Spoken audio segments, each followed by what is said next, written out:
Welcome to this deep dive, everyone. It's brought to you today by Ben's Book Summaries. Hi there. Today, we're jumping straight into a really powerful way of looking at finding meaning in life, especially, when things get tough. Yeah, we're diving into logotherapy. That's the approach developed by Viktor Yeah. Frankl, and a lot of it comes from his incredible book, Man's Search for Meaning. Okay, logotherapy. So help us unpack that a bit. It's not about, like, Freud's pleasure principle or Adler's power drive. Exactly. Frankl said, look, the real primary motivation for us humans is this search for meaning. He called it the will to meaning. The will to meaning. And why is that so foundational, do you think? What makes it different? Well, what's really key is that he saw it as primary. It's not an afterthought, something you get to after you're comfortable. It's the core thing that fuels us, helps us get through challenges. It's a fundamental human need. Right. And for this deep dive, we've pulled together quite a range of sources, haven't we? We have. We've got stuff right from the Viktor Frankl Institute explaining the basics, summaries and analyses of man's search for meaning itself. Collections of those really famous quotes everyone knows. Yeah, those two. And also, really interesting, a Reddit thread where people share their own reactions and thoughts, plus some articles looking at Frankl's work and its legacy. So the mission today is basically to get a real handle on what logotherapy is about. That's it. Understand the core ideas, see how Frankl's experiences, especially in the concentration camps, shaped them and why they hit home for so many readers. And crucially, figure out how these ideas might actually be relevant for, for you listening today. Exactly. How can they offer some guidance? Okay, let's dig into those core concepts then. First one, this will to meaning, that fundamental drive. Why was Frankl so insistent on this? A lot stemmed directly from what he saw. Yeah. I mean, in the concentration camps, under the most horrific conditions imaginable, he observed that the people who had some sense of purpose, A reason to keep going. right, something to live for, they were just much more likely to survive. It wasn't passive. It's like an active force pushing us to find or even create meaning. And that ties into the next big one, freedom of will. Yes, absolutely connected. This is the one that always gets me. Even when everything is taken away, Frankl says we still have this one freedom left to choose our attitude. How is that even possible in those extreme situations? It sounds almost impossible, doesn't it? But Frankl lived it, and he saw it. It's maybe his most famous quote. Everything can be taken from a man but one thing, the last of the human freedoms. To choose one's attitude in any given set of circumstances, to choose one's own way. Wow. It wasn't just theory for him. He saw people maintain their inner dignity, their mental freedom by choosing how they faced the suffering, even when they couldn't change the external horror at all. Okay. And then what about meaning itself? He said it's not this like one-size-fits-all thing. Not at all. For Frankl, meaning is super personal. It's concrete, it's unique to you, and unique to the specific situation you're in. It's not some abstract ideal out there. He had another great way of putting it. Ultimately, man should not ask what the meaning of his life is, but rather must recognize that it is he who is asked. Ah, so life is asking us the questions. Yeah, and we answer through our choices, our actions, the responsibilities we take on. That's where we find meaning. Okay. He also talks about self-distancing. What's that about? Sounds like stepping back. It is. It's this human ability we have to kind of detach just a bit from ourselves and our immediate feelings or circumstances to get some perspective. And how does that help find meaning? Well, by creating that mental space, you get the freedom to choose your response instead of just being swept away by, say, fear or despair. Frankl actually pointed to humor. Humor, in that context. Yeah, he saw humor as a really powerful, uniquely human tool for exactly this kind of self-distancing. Even a brief moment of seeing the absurdity could create that vital space, that detachment. Huh. Interesting. And then there's self-transcendence. That sounds like looking outwards. Precisely. It's our capacity to focus beyond ourselves, on a task, a cause, another person we care about.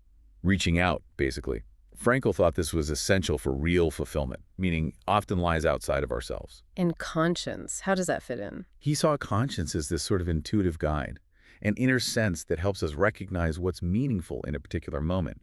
It nudges us towards that self-transcendence, towards finding our unique path. So putting it all together, it paints a picture of us as like active agents in finding meaning, no matter what. Yes, exactly. We're not just passively receiving meaning, we're actively involved in seeking and creating it.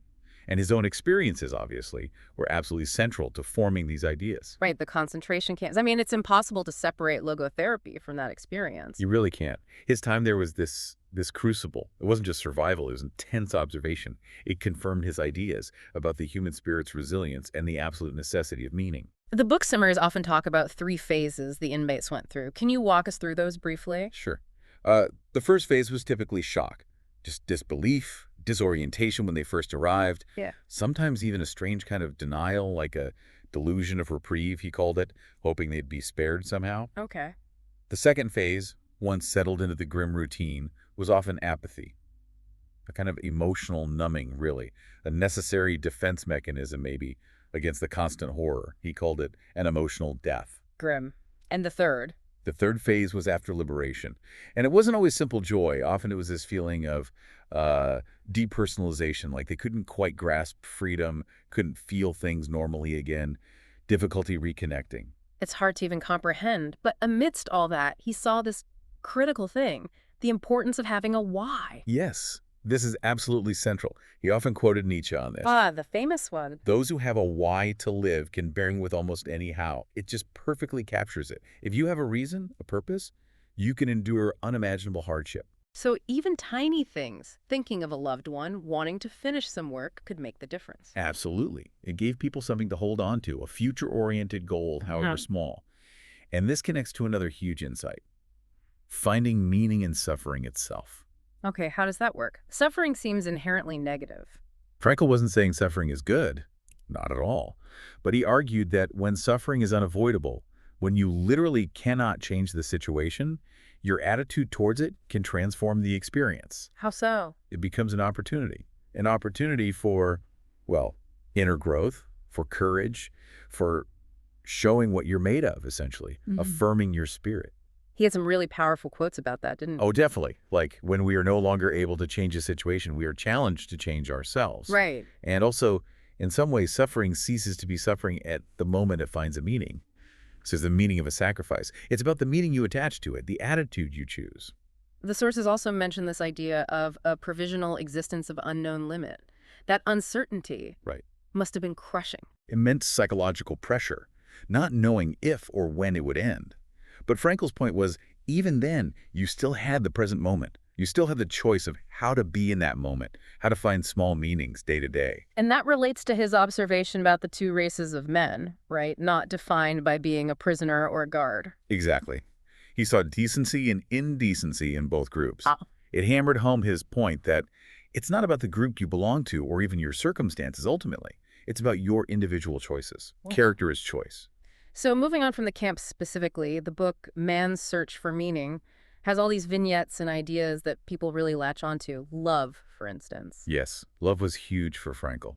He saw it as the deepest way to really understand another person, to grasp their core essence. He wrote, "Love is the only way to grasp another human being in the innermost core of his personality." It helps you see their potential. And helps them realize it. It's an incredibly powerful force for meaning. And then there's that slightly paradoxical idea about success and happiness. You don't aim for them directly. Right. He argued they kind of sneak up on you. They ensue, as he put it. They happen as a side effect of dedicating yourself to something bigger than yourself, or really connecting with another person. Like that famous quote, "Don't aim at success." The more you aim at it and make it a target, the more you are going to miss it. For success, like happiness, cannot be pursued. It must ensue as the unintended side effect of one's personal dedication to a cause greater than oneself. It's about the dedication, not the outcome itself. There's also that story people often mention about the grieving man. Oh, yes, the elderly man whose wife had died. He was deeply depressed. And Frankl helped him reframe it. He did. He asked the man what would have happened if you had died first. And the man realized his wife would have suffered the grief he was now experiencing. So Frankl pointed out that the man's current suffering had a meaning. It spared his beloved wife that same pain. Wow, that's profound, turning grief into a form of sacrifice almost. Exactly. It gave his suffering meaning. And we mentioned humor earlier. Right, as self-distancing. It was also a survival tool. Definitely. Frankl saw it as a weapon of the soul in the fight for self-preservation. That ability to find something funny, even for a second, gave people a sense of being momentarily above the situation. His quote on that is great, too. What was that one? It is well known that humor, more than anything else in the human makeup, can afford an aloofness and an ability to rise above any situation, even if only for a few seconds. Just those few seconds could make a difference. And that other quote, the simple one, an abnormal reaction to an abnormal situation is normal. That must give people a lot of comfort. Huge comfort, I think. It validates experiences. It says, hey, you're not crazy for feeling or reacting this way, given what you're going through. It normalizes responses to trauma or extreme stress. Okay, so let's pivot to today. How does all this, developed in such extreme circumstances, actually apply to us, to you listening now? Hopefully you're not facing those kinds of horrors. Right. And that's the beauty of it. While born from extremity, the focus on meaning is universal. Logotherapy offers tools for dealing with all kinds of modern challenges, feeling lost, purposeless, going through tough transitions, dealing with anxiety, the whole range. Because suffering in general is universal, right? Even if the scale is different. Exactly. We all face difficulties, loss, pain. Logotherapy's core message that you always have a choice in your response, and that meaning can be found even in suffering that's incredibly relevant. Remember Frankl's line, if there is meaning in life at all, then there must be a meaning in suffering. And the emphasis on taking responsibility, finding our own specific path. Very relevant today. This idea that everyone has his own specific vocation or mission in life. Therein he cannot be replaced, nor can his life be repeated. It pushes back against feeling like a cog in a machine. He says you have a unique contribution to make, a unique meaning to find. Go find it. Take responsibility for it. That concept of self-transcendence, looking outwards, feels especially needed now, maybe, in our often quite self-focused culture. I think so. It's a powerful counter-narrative. Logotherapy suggests real fulfillment doesn't come from navel-gazing, but from engaging with the world, serving others, committing to causes. By focusing outward, we actually become more fully ourselves. It's a bit paradoxical. Now, the Reddit thread we looked at, it wasn't all positive agreement, was it? Some people expressed struggles, skepticism. No, and that's important to acknowledge. Finding meaning isn't always easy, and the Reddit discussion reflected that. People grappling with, say, clinical depression rightly pointed out that just choosing meaning can feel dismissive or impossible when you're in the depths of mental illness. So logotherapy isn't saying ignore mental health conditions. Absolutely not. Frankl himself is a psychiatrist.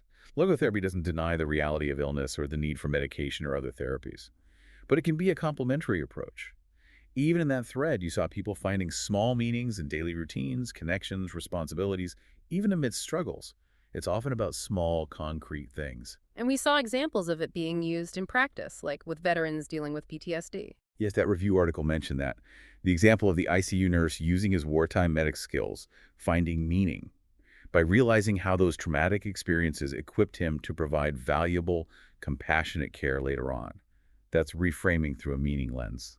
That makes sense. There was also mention in the Reddit thread of paradoxical intention. What's that technique? Ah, right. That's a specific logotherapy technique, mainly for certain anxieties or phobias. The idea is you consciously try to bring on the thing you fear, like if you fear blushing, you try to blush as much as possible. Really? Why? By deliberately intending it, sometimes with humor, you break the cycle of fear and avoidance. The anticipatory anxiety often fuels the symptom, so taking charge, even in that paradoxical way, can diffuse it. Interesting. So it sounds like logotherapy is this powerful framework, but maybe not a magic bullet for everything. It works alongside other approaches. Exactly. It offers a unique and incredibly valuable perspective on our need for meaning, purpose, and how to find it even in darkness. But it's part of a larger toolkit for human well-being, and as the Reddit discussion showed, it needs to be applied thoughtfully, especially alongside conditions like clinical depression. Okay. So as we wrap up this deep dive, what are the absolute core things you hope people take away? I think, number one, that fundamental drive for meaning is real. It's in all of us. Number two, the power of choice. You always, always retain the freedom to choose your attitude. And number three, meaning is possible everywhere, even in suffering, maybe especially in suffering sometimes, meaning can be found. That's incredibly hopeful and empowering. And maybe a final thought for you listening. Take a moment now. Think about your own life, your current circumstances. Is there a unique meaning, maybe a responsibility or a connection that's quietly calling out to you, something you haven't fully recognized yet? And I'd really encourage you, if this resonates, pick up Man's Search for Meaning. It's short, it's profound, and it goes much deeper than we could today. It's really worth your time. Absolutely. This has been fascinating. Thanks for breaking it all down. And remember, this deep dive was brought to you by Ben's Book Summaries.